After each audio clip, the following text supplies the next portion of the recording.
Good day, fellow investors. When will this stock market crash end?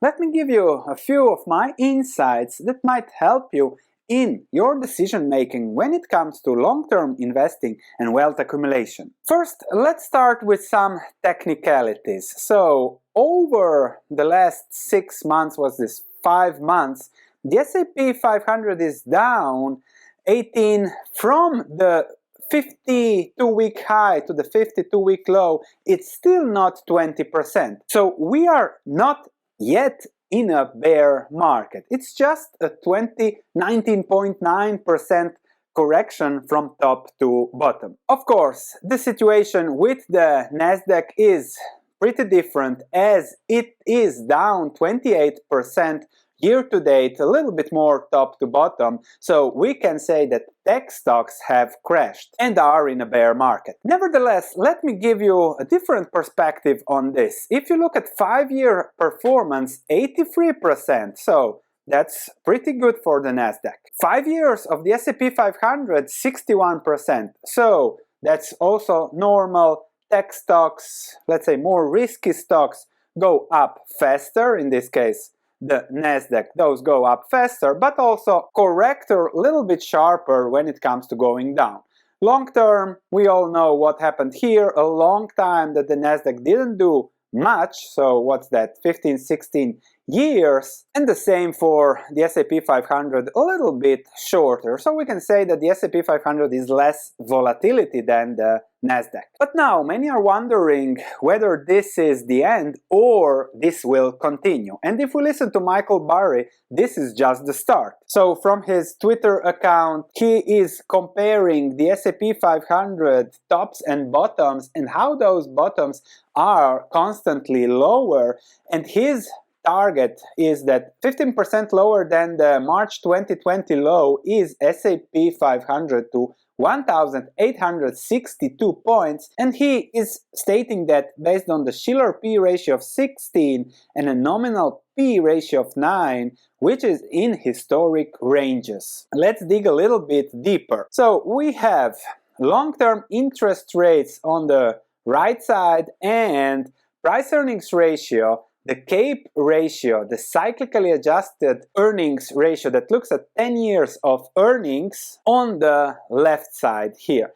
And you can see here how when interest rates went down, valuations went up. That's pretty simple, and there is usually a correlation between long-term interest rates and valuation. And now if interest rates go up, this has to come down. That's logical. Another problem is S&P 500 earnings. You can see here how just 7-8 years ago the earnings were around 100. Now those are at 200. So using a cyclically adjusted price-earnings ratio that takes into account 10 years of earnings gives you the average of what businesses are making and smoothens out the exuberances, but also the crashes in bad times, and gives you, okay, this is the historical average of what a business is making, and for now the average is extremely high. Plus, if we are looking at what analysts have been pricing in recently, this is from the last quarter from JP Morgan, consensus estimates are for earnings to go from the current 200 to 275, 10-15% growth per year. And now with all the news that we have and inflation, this is unlikely. So if this growth is trimmed, here fast growth implies a high valuation plus higher interest rates plus slower growth implying a lower valuation, then of course the answer is that the S&P 500 goes lower. And if you look at this chart, so I have plotted a long-term chart, a long-term line here, and you can see how there are periods of exuberance when earnings grow faster, but usually they revert to a mean, and the mean is usually for the S&P 500 growing alongside the economy. So, of course, when things are here exuberant, it's more risky. When things are below, is less risky. But if things return to this, then we still have a big downside. And you can see here the high price-earnings ratio, especially if earnings contract or don't grow as expected, if it goes back to 9, then there is still a lot of room for downside for the S&P 500. And then finally, Burry compares the current situation, nothing if not consistent, calling human nature, where he compares the yellow line, so 1990 to 2000, the white line, the S&P 500 index now, and the index for stocks from 1920 to 1930. So it is pretty similar, and he might be correct, and we might see a 50% crash still in the making. Anything can happen. These were the valuations, but the key driver now for stocks is, of course, the Fed and what the market is pricing in. Powell said that they're going to keep rising rates and they're going to focus on inflation, on price stability, no matter what happens to stocks and stock markets. And they will keep pushing until we see inflation coming down, to quote Powell. Now,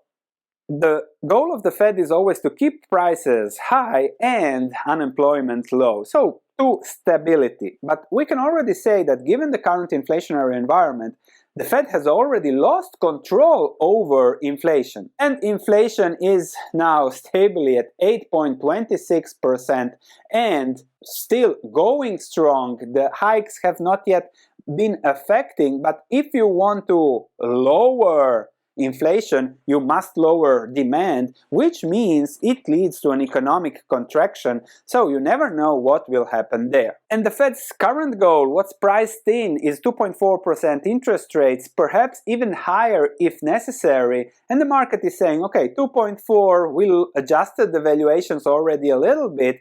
Now, if the Fed has to go higher, then it will adjust more. If the Fed doesn't have to go higher, then it will be okay. Can we predict interest rates, the economy? How high will inflation be? That's impossible. So we have two scenarios.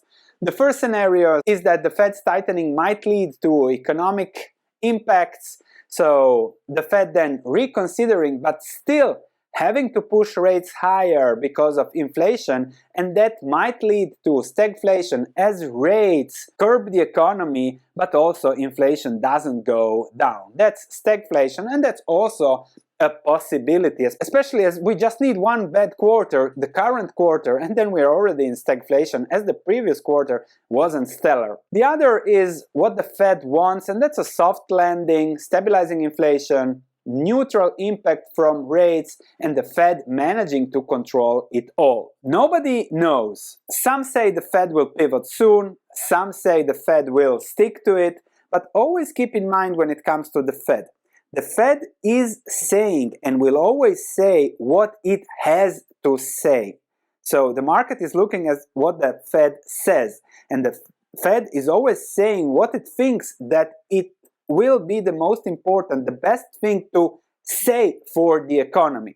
And they say, okay, now we have to say this. We're going to push rates higher to curb inflation. Maybe 3 months down the road, they will think, okay, we should say something else different to save the stock market for crashing, to push the economy again into growth phase. You never know. So there is one thing the Fed is saying, the one thing that the Fed will actually do. And some are saying that the Fed will push rates higher until the S&P 500 returns to pre-pandemic levels, really a lot of money injection levels, which they consider not such a bad thing. So we might see then another 20-30% down when the S&P 500 is down here, and still, if you look from the long term, it's still an amazing return over the last 10, 11, 12, 13 years for an index. This peak here could really be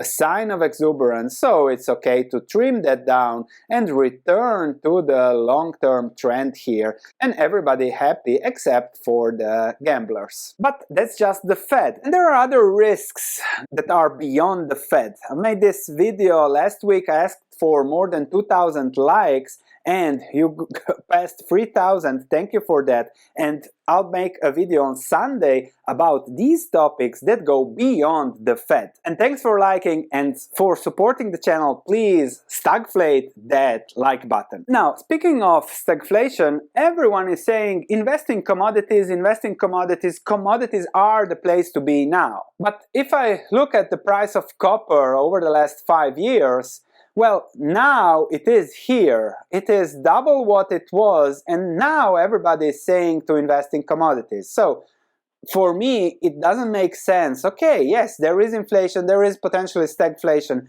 but you are just chasing the hot trend. And yes, by saying invest in commodities now, you're looking smart because it looks the smart thing to do. But it was the smart thing to do here where nobody liked commodities. Also, oil prices, yes, now everything is already priced in, thus the risk is high and the return is low. Here was the time to invest in oil and commodities because the risk was low and the return obviously high. And I know that there are stories about commodity super cycle, about oil prices staying high, and the fact is that when it comes to any price going up, the higher it goes, the stronger, the more innovative are the theories about why the stock price should go even higher, higher and higher. Just think of the Cathy Wood ARK stocks a year and a half ago. There were so many stories about higher, higher and higher, and the same is now with commodities. As the price goes higher, the market likes to find ways of justification why it should go even higher. Now, don't get me wrong, it could be right. There could be commodity supercycle, oil at 200, copper at 10, possible, but I'm always looking at the risk and reward and whether it fits me. So see whether commodities now fit you from that risk and reward perspective. Recession, lower demand, demand destruction from higher prices, and you have lower prices and all these commodities turn into commodities will shut up. Back to the market, when will this crash end? Is what many of you are asking and wanting to know. Well, let me give you the honest answer. Impossible to predict.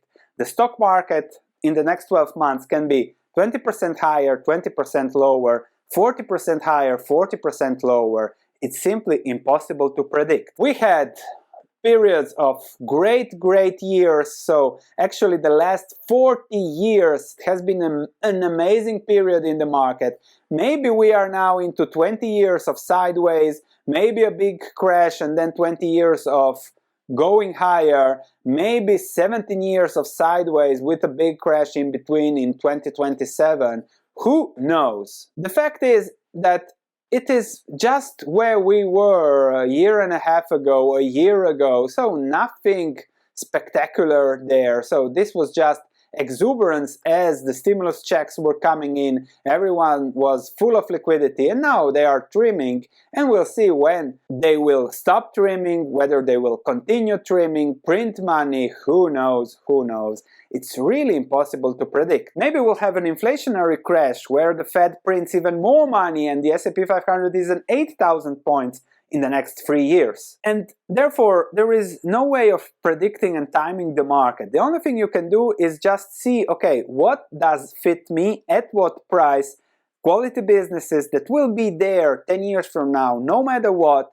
You build your portfolio with the excess cash that you have that you don't need for living, and that's pretty much about it. When something hits your price that you like it, if it goes lower, you buy even more. And that's the whole wisdom around investing for the long term. Of course, your portfolio will go up and down. Welcome to investing. Thanks for watching. I'll see you tomorrow with more on the market. We'll also make an economy overview. And then on Monday, I'll analyze a stock that you have requested.